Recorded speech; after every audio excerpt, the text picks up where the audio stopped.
શેઠ શ્રી હઠીસિંહ ઉદાર, સાદારણી, ગરીબનું રક્ષણ કરનાર, ડાયો તથા વિચારવાન મહાપુરુષ થઈ ગયો. તેનો જન્મ અમદાવાદમાં સનવટ 1852ની સાલમાં થયો. એમના નાનપણની વાત માલુમ નથી, પણ એટલું કે મુલ્લકના દસ્તુર પ્રમાણે કામ જેટલું ભણ્યા હતા. પહેલાં તે અમદાવાદના નગરશેઠ હેમાભાઈની દીકરી રૂક્ષ્મણી ઘરે પરણ્યા. હઠીસિંહના બાપનો ધંધો રેશમ તથા કરમજાનો હતો, પણ હઠીસિંહને નહાના મૂકીને ગુજરી ગયાને ભાઈઓનો મજીયારો ચાલતો હતો. તેથી એમના કાકાનો દીકરો મોહકમભાઈ કામ ચલાવવા લાગ્યા. તે વખતમાં તેમની પૂંજી 30-40 હજારની કહેવાતી. કરમજ તથા રેશમ મોકલાવાને મુંબઈમાં આડીતા અમીચંદ ઠાકરચંદ વાળા મોતીશા શેઠ હતા, ને ધીરજ પણ સારી ચાલતી હતી. હઠીસિંહ અમદાવાદ આવ્યા ને પાછો વેપાર ચલાવ્યો ને દાડે દાડ તે ચડતી થઈ. પણ સનવત 1890ની સાલ પછી એમનું અફીણ ચીનમાં રોકાયું, તેથી તગાજો થયો, ને તગાજો સારી રીતે સાચવો, ને આ વખતે એમને કાંઈ ખોટ નહોતો, પણ નફામાં હતી. પણ એમનું અફીણ રોકાવાની વાત લોકોએ સંભાળી તગાજો કર્યો, ને અવેજમાં માલ હતો, પણ રોકડું નાનું નહોતું. પણ ઉપર કયા પ્રમાણે તગાજો સાચવીને પાછો વેપાર ચલાવ્યો, ને પછી દાડે દાડ તે ચડતી થઈને વળી એવામાં ચીનમાં રોકાયેલા અફીણનો અવેજ આવ્યો. ત્યાર પછી સનવત 1893ના ભાદરવી સુદ એકમના રવિવારને દાડે મોતીશા ગુજરી ગયા. તેમના દીકરા ખીમચંદભાઈ સનવત 1893માં મહા મહિનાની સંગ લઈ પાલિતાણે અંજન છલાકા કરવા આવ્યા.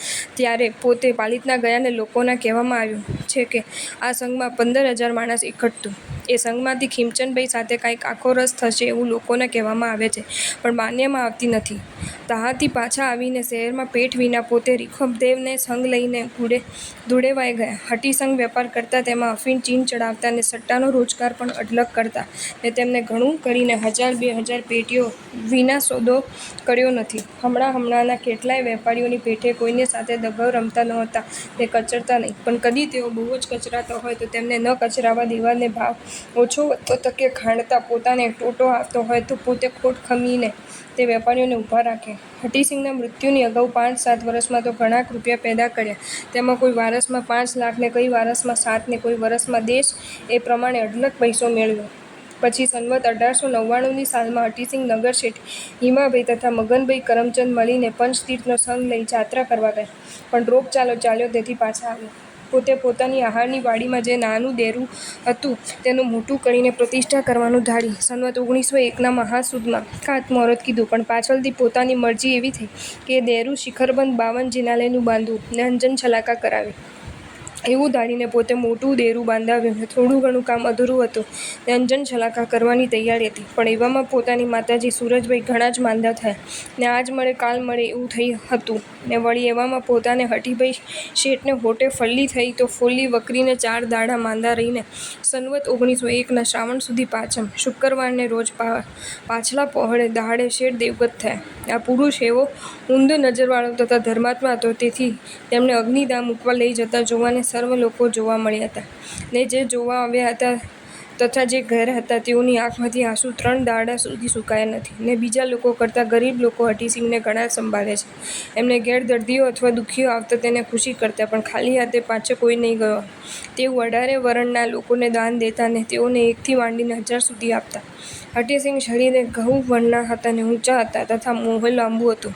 પોતે ઝાઝું બોલતા નહીં. હઠીસિંહના ગુજરા પછી ભાદરવા સુદ પાંચમને દિવસે તેમની માતાજી સૂરજબાઈ ગુજરી ગયા.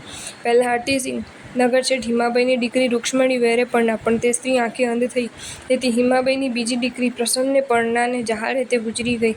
ત્યારે ગોધામાના એક વાણીની દીકરી હરકુંવરને પરણ્યા. એ હરકુંવર ભણેલી હોશિયાર છે, તેને પોતાના ભરતારના કરતાં સવાઈ કરી.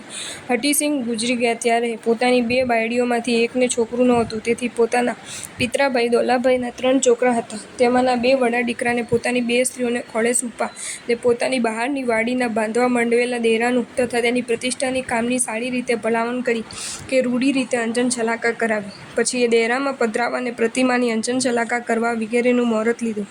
એ અંજન છલાકા કરવાને દેશોદેશ કંકોત્રીઓ લખી, તેથી ઘણા દેશાવરના સંઘ આવ્યા. તેની એકંદર સંખ્યા આશરે 1 લાખ આદમીની હતી, ને તેનો પડાવ ઈડરીયો દરવાજાથી દિલ્હી દરવાજે તે બાદશાહવાડીના મહેલ સુધી રસ્તાની 2 બાજુઓ હતી. એ ઓછવની રચના બહુ જ સારી બની હતી. ઘણી વિધિ વિધાન સહિત સનવત 1903ના મહાવદ પાંચમના દિવસે 14 ઘડીને 5 પલે પ્રતિમાની અંજન છલાકા કરીને મહાવદી 11ના દિવસે પ્રતિમા પધરાવી એટલે દેરાની પ્રતિષ્ઠા કરી. એ દેરું ઘણું જ વિશાળ છે. તેનું દ્વાર પશ્ચિમાભિમુખનું છે. જે વખતમાં પ્રતિષ્ઠા થઈ તે વખતે દેરું અધૂરું હતું તો પણ આશરે 8 લાખ રૂપિયા ખર્ચાઈ ચૂક્યા હતા ને 3-4 લાખનું કામ અધૂરું હતું. તેથી એકંદર ખર્ચ રૂપિયા 12 લાખ ઝાઝા થઈ ચૂક્યા હશે. તેને પ્રતિષ્ઠા કરતાં 5-7 લાખ ખર્ચ ધારવામાં આવે છે. એ પ્રમાણે 20 લાખનો આશરો લોકોમાં પ્રસિદ્ધ છે. આવા દેરાની નયઋત કોણ ઉપર એક શોભાયમાન 1 લાખ ઝાઝા રૂપિયા ખર્ચીને બંગલો બાંધે ને દેરાની પૂંઠે એક ગામ વસાવે તેને લોકો હઠીપુર કહે છે. હઠીસિંહ પોતે દેવગત થયા તે સમયે પોતાની સરવ મળી 80 લાખની ગણી હતી.